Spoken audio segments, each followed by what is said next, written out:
کیا کوئی ایسی بہو ہے جو اس دور میں یہ دعویٰ کر سکے کہ میرے شوہر سے بھی زیادہ مجھے میری ساس محبت کرتی ہے؟ But yes, I am the first one who can claim this. بسم اللہ الرحمن الرحیم۔ السلام علیکم مائی یوٹیوب فیملی، کیسے ہیں آپ سب لوگ؟ امید ہے خیریت سے ہوں گے اور اللہ تعالیٰ کی نعمتوں، رحمتوں اور برکتوں کو خوب انجوائے کر رہے ہوں گے۔ یہ پہلا ولاگ ہے جس کی میں نے کوئی پریکٹس نہیں کی اور لکھا بھی نہیں ہے، اور لفظوں کی ترتیب اور پہلے سے کچھ بھی پلاننگ نہیں کی، اور صرف مائک پکڑا ہے اور بولنا شروع ہو گئی ہوں۔ ہو سکتا ہے آج آپ کو میری آواز بھی کچھ تھکی ہوئی ہے، ہاری ہوئی اور دل برداشتہ سی لگ رہی ہو۔ So guys, let me share the biggest grief of my life which everyone is suffering these days in my family۔ پچھلے مہینے 26 اپریل 2025 ایک قیامت آئی اور آ کر گزر گئی، لیکن یہ قیامت ایسی تھی کہ اب تک ہمیں اس کا یقین نہیں آ رہا۔ ہم میں سے کسی کو بھی اس بات کا یقین نہیں ہو رہا کہ اتنی خوبصورت اور اتنی محبت کرنے والی شخصیت اب ہمیں کبھی نظر نہیں آئے گی۔ تقریباً 2 ہفتے ہونے لگے ہیں، لیکن ہمیں ابھی تک ہم اس غم سے باہر نہیں آ سکے۔ ان کا ذکر، ان کی باتیں، ان کے ساتھ گزرے ہوئے لمحات لمحہ ہمیں یاد آتے رہتے ہیں، اور ہم ان کے جانے کے غم سے باہر نہیں نکل پا رہے۔ ہر وقت، ہر دم ان کے ساتھ گزرے ہوئے واقعات رلاتے رہتے ہیں۔ اتنی خوبصورت، اتنی محبت کرنے والی شخصیت، ان کے بارے میں کیا ہی کہوں۔ اگر میں اپنی بات کروں تو میں گھر کی سب سے بڑی بہو تھی اور ان کی سب سے لاڈلی بیٹی۔ اپنی بیٹیوں سے بھی زیادہ مجھ سے پیار کرنے والی، میرا ذکر کرنے والی۔ ان کی ڈیتھ کے بعد لوگوں نے مجھے روک کے پوچھا کہ فاطمہ کون ہے؟ تو ساروں، جن کو میں کبھی جانتی بھی نہیں تھی، انہوں نے بھی آ کر مجھے بتایا کہ تمہاری ساس تمہاری بہت تعریف کرتی تھی۔ میں حیران ہوتی تھی کہ اتنی مائنر چیزیں، اتنی مائنر باتیں جو روزمرہ کی زندگی میں ہم کبھی نوٹس بھی نہیں کرتے، لیکن اس کو وہ اپنی بہت بڑی خدمت سمجھ کر لوگوں کو بتاتی تھی کہ فاطمہ میرے ساتھ یہ کرتی ہے، فاطمہ میرے لیے یہ کیئر کرتی ہے، وہ مجھے یہ دیتی ہے، وہ مجھے یہ پوچھتی ہے۔ لوگ مجھے آ کے بتاتے کہ وہ تمہارا بہت ذکر کرتی تھی، وہ تمہارے لیے بہت پریشان ہوتی تھی، ان کا تمہارے بغیر دل نہیں لگتا تھا، وہ تمہارے لیے اداس ہو جاتی تھی اور تمہارے پاس بھاگتی تھی۔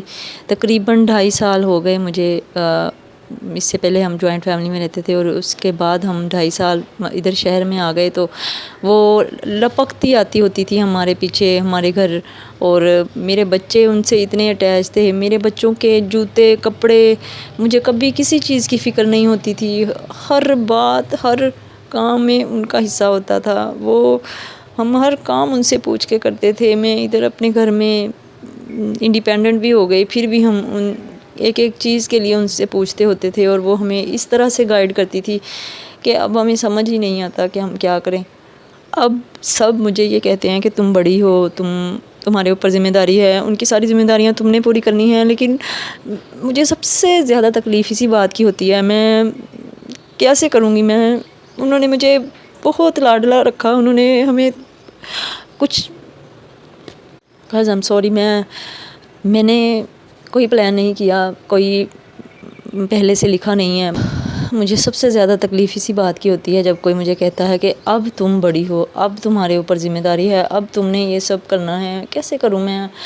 انہوں نے ہمیں اتنا لاڈلا، اتنا کاکا بنا کے رکھا ہوا تھا۔ وہ مجھے کاکا کہتی ہوتی تھی، وہ مجھے اتنا محبت سے، اتنا جیسے چھوٹے بچے کو ٹریٹ کرتے ہیں۔ بہت زندگی میں بہت سے مقامات آئے، بہت معاملات ہوئے، لیکن وہ ایک ایسی ہستی تھی کہ ہمیشہ وہ اپنے بیٹے کو ڈانٹتی تھی۔ انہوں نے میرا قصور ہوتے ہوئے بھی کبھی کچھ نہیں کہا تھا، ہمیشہ بادشاہ سلامت کے سامنے مجھے سپورٹ کرتی تھی، ہمیشہ میری ڈھال بن جاتی تھی۔ جب بھی مجھے وہ کچھ کہتے تھے تو انہی کو ڈانٹتی تھی، انہی کو بولتی تھی، انہی کو سمجھاتی تھی کہ تم ایسے نہ کرو۔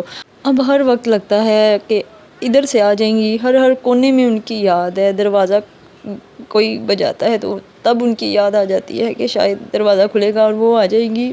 ادھر گاؤں میں جاتے ہیں تو ہر چیز میں ان کی یاد ہے، ہر چیز ہمیں ان کے ایک واقعہ یاد دلا دیتی ہے کہ وہ اس طرح سے کرتی تھی۔ انہوں نے اپنی زندگی اتنی بااصول گزاری، بہت حالات بھی دیکھے، لیکن بہت ہی برداشت کے ساتھ زندگی گزاری۔ خیر guys, I consider you the part of my family. اللہ تعالیٰ کی مرضی سے ہوتا ہے جو بھی ہوتا ہے، اور اللہ تعالیٰ کی مرضی کے بغیر تو ایک پتا بھی نہیں ہل سکتا، اور بے شک وہ ہر چیز پر قادر ہے، اور اس نے ہمارے لیے بھی کچھ سوچا ہی ہوگا۔ آپ اللہ تعالیٰ سے دعا کیجیے گا کہ اللہ تعالیٰ ہمیں سب کو صبر عطا فرمائے اور ان کو جنت الفردوس میں اعلیٰ مقام عطا فرمائے۔ بس کیا ہی کہوں، وہ ہی سمجھ سکتے ہیں جنہوں نے ہماری طرح ایک شفقت کرنے والا رشتہ کھویا ہے۔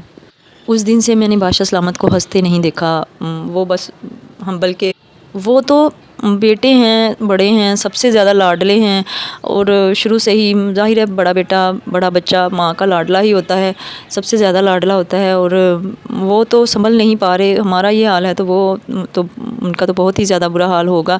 تو بس زندگی کو ابھی تو دھکا لگایا ہوا ہے، کوئی کام کرنے کو دل نہیں کرتا۔ اللہ تعالیٰ ہم سب کو صبر عطا فرمائے، ہماری غلطیوں کوتاہیوں کو معاف فرمائے۔ آپ سب سے گزارش ہے کہ آپ اپنے رشتوں کی قدر کیا کیجئے جو آپ کے آس پاس ہیں، چھوٹی چھوٹی باتوں کی قدر کیا کیجئے، جو وہ آپ کے ساتھ لمحات گزارتے ہیں اس کی قدر کیا کیجئے۔ ہو سکتا ہے کہ کوئی رشتہ جو آپ کے پاس مسکرا رہا ہے، کل اس کی مسکراہٹ آپ کو کبھی سننے کو نہ ملے، اور رہ جائیں بس اس کی یادیں اور باتیں۔ بے یقینی کی کیفیت جو کہ پوری زندگی رہے گی کہ کیا واقعی انہوں نے کبھی نہیں آنا، وہ آواز، وہ لہجہ، وہ کبھی سننے کو نہیں ملنا۔ وہ جب میرے گھر سے گئی تھی تو انہوں نے اپنی باہیں پھیلائیں اور مجھے کہا کہ اچھا میڈم جی۔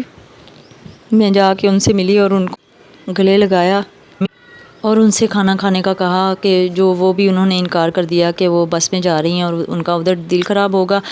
تو اصل میں وہ ادھر جا رہی تھی آپریشن کروانے کے لیے، اور آپریشن تو جانے ہی کون سا کروانا تھا انہوں نے۔